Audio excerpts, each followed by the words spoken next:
Ladies and gentlemen, ever since Israel took the resolution to wipe out Hamas from the face of the earth, it has left no stone unturned to accomplish its mission to avenge the death of over 1,400 Israelis butchered on the fateful day of October 7th. Today, as we speak, Israel has laid siege on Gaza.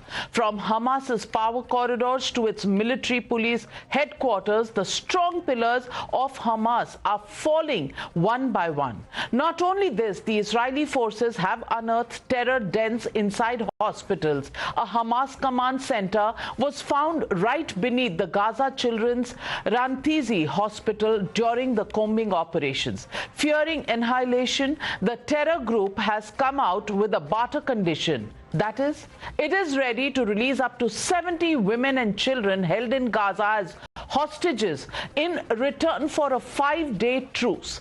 But the Israeli Prime Minister has clarified that it's a war to the end. Listen in to Prime Minister of Israel, Benjamin Netanyahu. המלחמה נגד חמאס דאעש מתקדמת במלוא עוצמתה ויש לה מטרה אחת: לנצח. אין שום תחליף לניצחון. אנחנו נחסל את החמאס ואנחנו נחזיר את חטופינו. And joining me tonight on the News Hour is Eylon Levy, spokesperson of the Prime Minister's office in Israel. Thank you very much for speaking to me, Eylon Levy.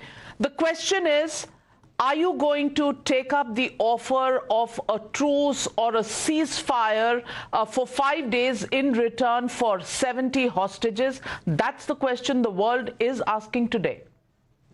Demanding the immediate and unconditional release of those hostages, all 240 of them, including the babies, including the children. Beyond that, I'm not going to comment on sensitive negotiations that may or may not be taking place to secure their release. You will understand human lives hang in the balance, and it wouldn't be proper to comment.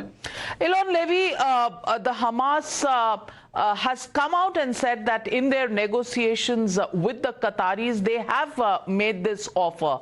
The fact is that this is something that is the point of contention, and it's the point of discussion and debate across the world, whether it is the French Prime Minister who's talking about the fact that humanitarian relief is something that is required.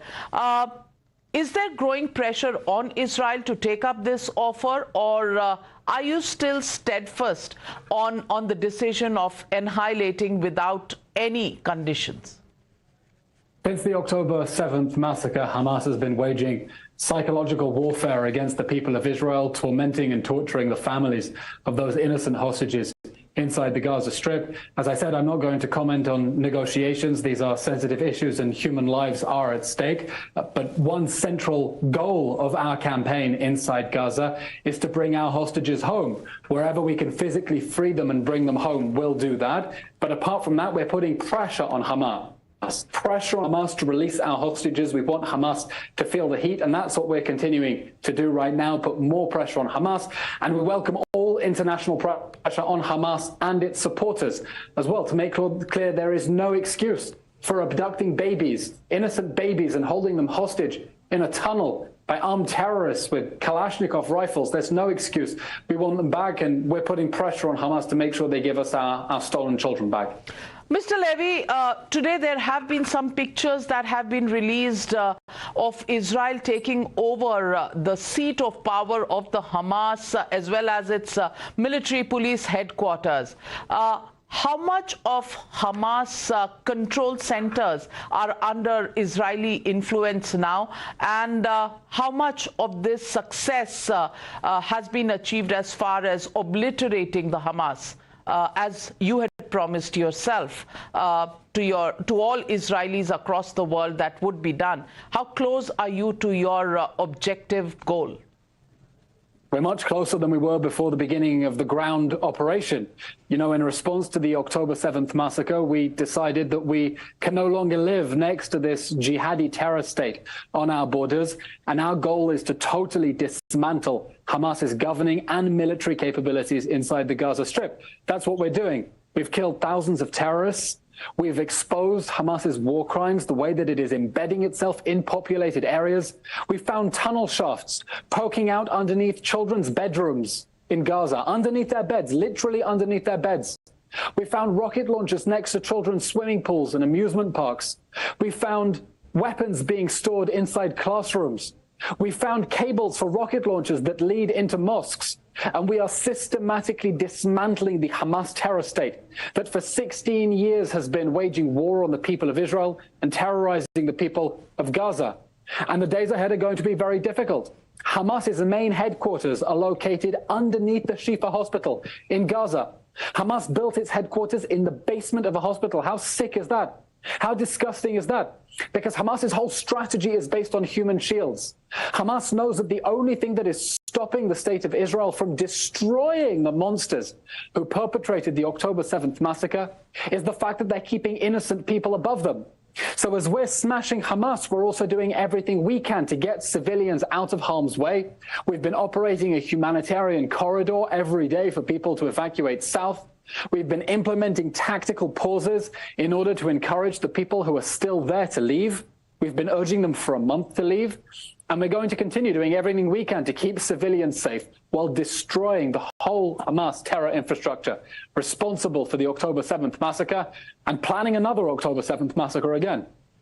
Well, let me ask you, when the French President Emmanuel Macron says, and he said this in an interview, there is no other solution than first a humanitarian pause going to a ceasefire which will allow us to protect all civilians having nothing to do with terrorists. De facto today, civilians are being bombed. De facto. These babies, these ladies, these old people are bombed and killed. So there is no reason for that and no legitimacy. We will urge Israel to stop. How would you respond to the concerns being expressed across the world? You are right. There is no reason for innocent people to die in this war. That is why it's been over a month that Israel has been urging people in the Gaza Strip in the north to evacuate to the south. And for a month, Hamas has been telling them to stay. Hamas has been urging them to stay and martyr themselves and sacrifice themselves. It's a disgusting strategy. And we're doing everything we can to get civilians out of harm's way because we are targeting Hamas. We are not targeting the Palestinian people. And the French president knows that. And the French have since clarified that President Macron stands foursquare behind Israel's right and duty to defend itself and to destroy Hamas.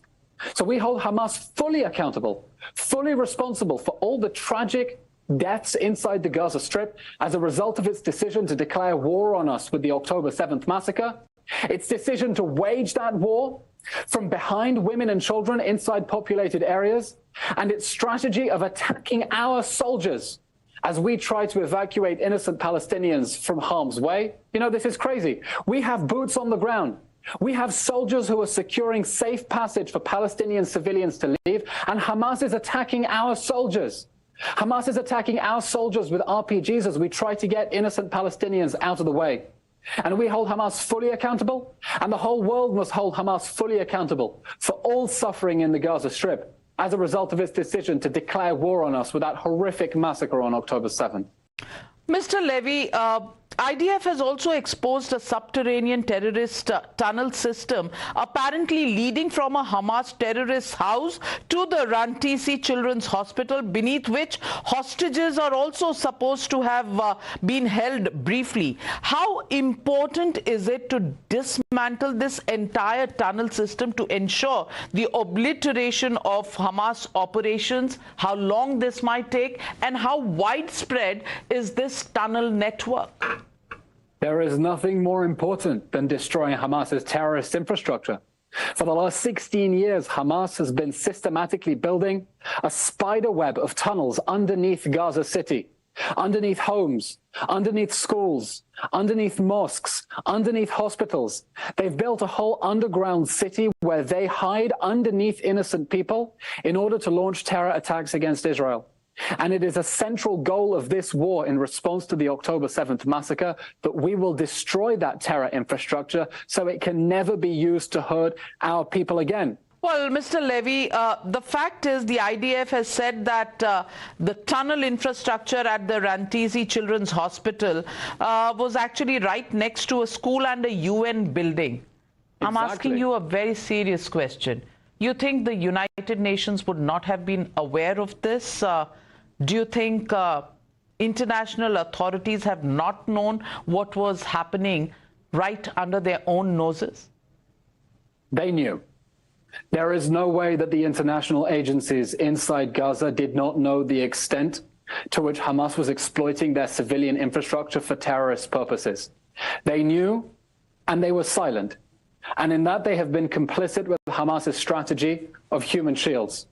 And I think a lot of international agencies and officials are going to look very, very, very silly when the IDF exposes the full extent of Hamas's takeover of the Shifa hospital and UN facilities inside the Gaza Strip.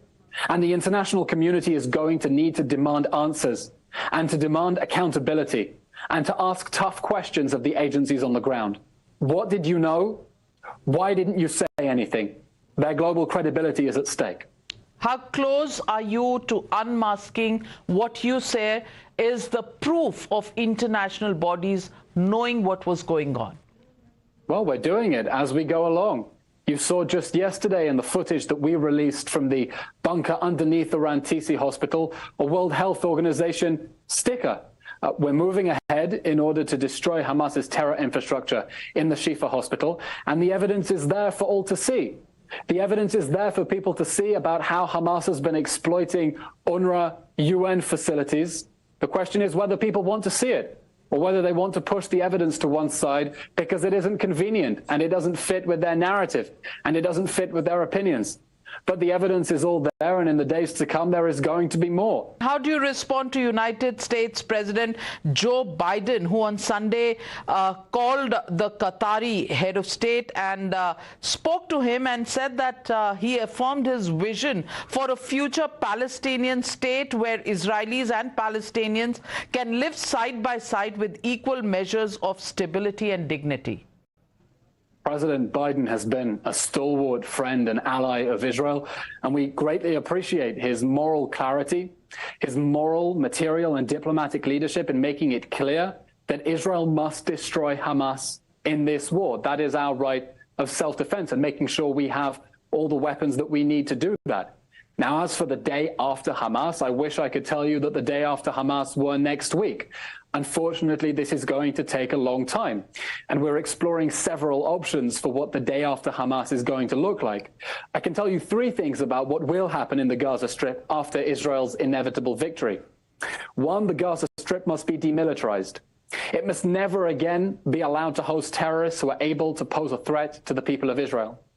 Two, the Gaza Strip must be de-radicalized. We cannot have another generation of Palestinian children raised on a diet of hatred and jihad and told that they should grow up and be martyrs. We need the whole international community to come together and de-radicalize Palestinian society, just as the world de-radicalized Germany and Japan after the Second World War, and now they are prosperous and powerful democracies and US allies. And the third is that the Gaza Strip must be rebuilt. And it must be rebuilt in a way that ensures that the concrete goes to people's homes and not to building more tunnels underground. Those are our three priorities for the day after Hamas, and we look forward to having more discussions with our international friends and allies to see how we put that into practice. Well, Mr. Eylon Levy, war is always painful on whichever side is waging it and whichever side is on the receiving end.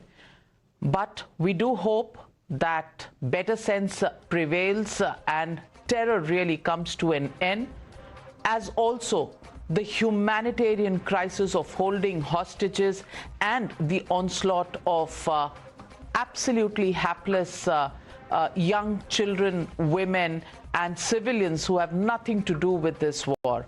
We wish you all the best. We'll stay in touch because, as you said, everybody is looking towards the end of this war so that there can be peace and humanity reigning once again. Thank you very much for joining. Thank you very much.